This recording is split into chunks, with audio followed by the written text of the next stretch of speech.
Et si on n'aime pas le bétail, on n'aime pas la propriété, c'est pas la peine.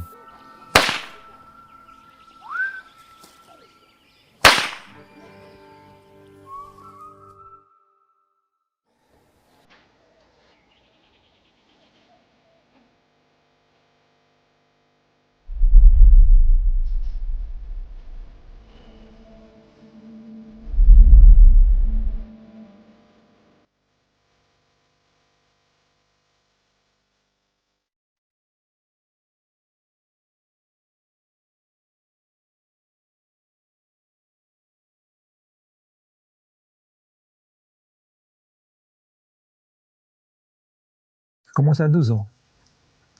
Et qu'on faisait du bétail sauvage avec mon père. Et à 15 ans,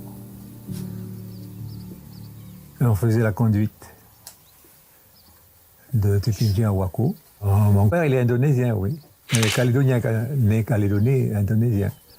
Mon grand-père, il est arrivé de Java, sûrement. Non, on habitait sur la côte est, à Tupinji, oui, la vallée de Tupinji, là-haut. C'est de là que je suis rentré dans le Stockman, quoi. C'est là que j'avais commencé, hein. Moi, je faisais que traîner les chevaux de bas, quoi. J'avais 9 chevaux de bas derrière moi, quoi. Faire la traversée comptait 1 mois, aller-retour. On se joint avec les Stockman de Waco à Pointe-Loche. Ouais, dans la plaine, là-bas. Et puis, c'est eux qui reprennent la conduite. Et avant, sur la côte est, on n'avait pas de... Comment? On n'a pas d'abattoir. Et tout ça, on avait vendu ça, le patron avait vendu ça à Waco pour faire le boîte, et je crois un truc comme ça à Waco. Beaucoup qui font ça. Il y a beaucoup de moments difficiles, beaucoup. Moments difficiles, c'est-à-dire quand tu passes dans un endroit qu'on fait qu'une tête de bétail par une tête de bétail par passer, c'est le plus difficile. Parce que derrière, il ne faut pas qu'il pousse. Hein. Il nous suit, un par un. Il y a un endroit qui s'appelle Nohuyu. Avant Nohuyu, avant Pomale, tout ça. C'est l'endroit le plus difficile que j'ai traversé. C'est ravigné, quoi. Et quand on regarde la rivière de Tupinji, là-bas, quand tu regardes en haut, on dirait que c'est un cric. Tellement c'est haut. Aller doucement, surtout c'est l'arrière qu'il faut faire attention. Il ne faut pas trop pousser le bétail, il faut laisser aller. Il y a toujours 2 hommes de tête devant. Le bétail suit l'homme de tête et puis aller. Parler. Le premier et deuxième jour, c'est un peu difficile. Ils sont un peu hargneux, le bétail, quoi. De gauche à droite, dans la forêt, ceci, cela.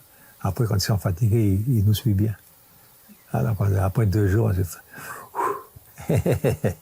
j'ai été ennuyé, j'ai été incrusté dans du bétail. Ça, c'est mon amour premier, ouais, comme c'était mon amour avec ma femme. Hein.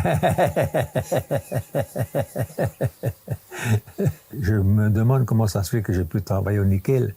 Ils m'ont embauché comme soudeur. Alors, en soudeur, je travaillais, mais la tête, il n'est pas bon. 14 juillet, je me rappelle, 1 an après, je monte au bureau, chef, pour ma démission. 1 an après, c'est en 55, ouais. Ah, je vais remonter en Beauce, retrouver mon bétail là, à Tupinji. C'est de là, j'ai connu ma femme, on s'est mariés en 58. Tu vois un peu? C'est de là, on a été faire le métayage, j'ai essayé de faire le métayage. Cueillir le café, dans l'année, on touchait le mandat à 50 ans. Dans l'année, je touchais 8000 francs seulement, dans l'année. Puis il y a le beau-frère de Wailou, et Carmine. Il y a le patron, mon patron, à boulot pareil, il cherche quelqu'un qui connaît son bétail. Quoi? Il n'a pas tombé l'oreille d'un sourd. Ah ouais, oui. Il cherche quelqu'un qui connaît son bétail. Quoi? J'ai laissé ma femme là-bas. Avec un car, je suis descendu jusqu'à Wamini, là. Trouver le père Brunet, il n'était pas là. Le patron, il est arrivé à 1h par là. Bonjour, monsieur Brunet, bonjour. Paraît-il que vous cherchez quelqu'un qui connaissait son bétail? Puis il me regarde comme ça. Mais j'étais jeune, j'avais quoi, 24 ans? Ouais, 24 ans, bon. Tu connais un bétail, toi? Monsieur Brunet, je suis né en bétail, moi. Ah bon? Vous voulez que je vous embauche? C'est possible, oui. Ben, vous revenez, je vous embauche. Quand je suis arrivé, il y avait 250 têtes sur 2000 hectares.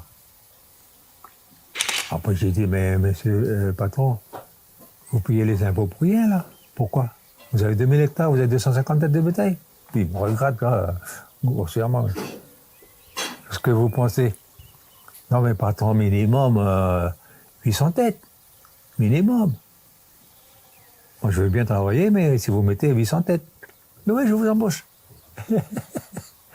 Après, ça y est, il commence à acheter du bétail, des genisses, des taureaux. On est arrivé à 500 et quelques têtes. Hein. Attends, il y a Limousin, Charolais, Roquefort. On n'était pas le Brahman, il n'y avait pas de Brahman encore. Il y avait l'Angus, il y avait 4 races. J'ai sélectionné moi-même mes productions.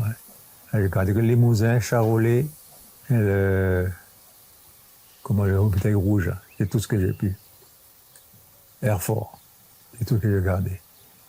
C'est là que ça a augmenté, ça a augmenté. Puis après, j'ai commencé à éliminer les races. J'ai gardé que le Limousin puis le Charolais. On s'occupait que du bétail pendant 15 jours sur un cul d'un cheval, enfin pas un cul d'un cheval, sur la selle. 15 jours plein, journée pleine, de 6h à 6h du soir. Rentrer le bétail, contrôler, marquer, ceci, cela, quoi. Mais ça, on faisait ça tous les mois. Avant baigner, tout ça. On faisait tous les mois. Et c'est là qu'on contrôlait, tiens, il y a telle vache, elle est enceinte, il faut, tiens, tel veau, il faut préparer pour l'abattage, des trucs comme ça. Je suis comment je vais dire, le technicien, un peu, hein. Ouais, parce que les abattages, le patron me demande, Carmen, t'as des abattages? Il dit, oui, j'en ai 2 dans le mois prochain. Alors, lui, il contactait l'OCEF, quoi. Hein.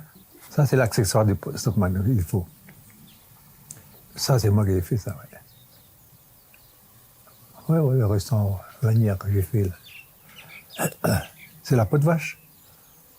La peau de vache pour taper les vaches. On avait les pâturages spéciaux pour les bœufs de abattage.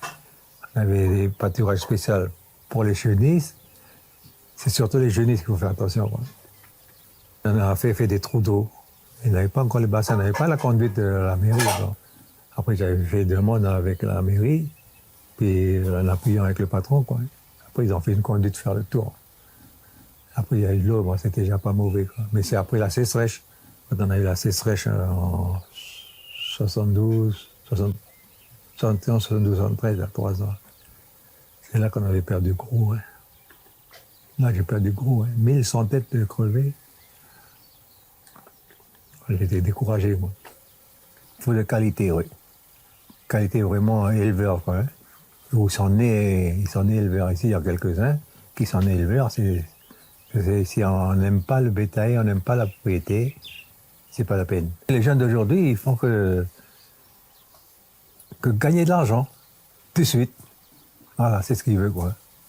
S'ils retardent pendant un mois, 2 mois, ça paye pas, tout ça, c'est sûr. Il n'y en a pas beaucoup qui restent en élevage. La retraite avant, c'était à 60 ans. J'ai pris à 65 ans. Oui, 36 ans j'ai fait. J'avais laissé 950 têtes.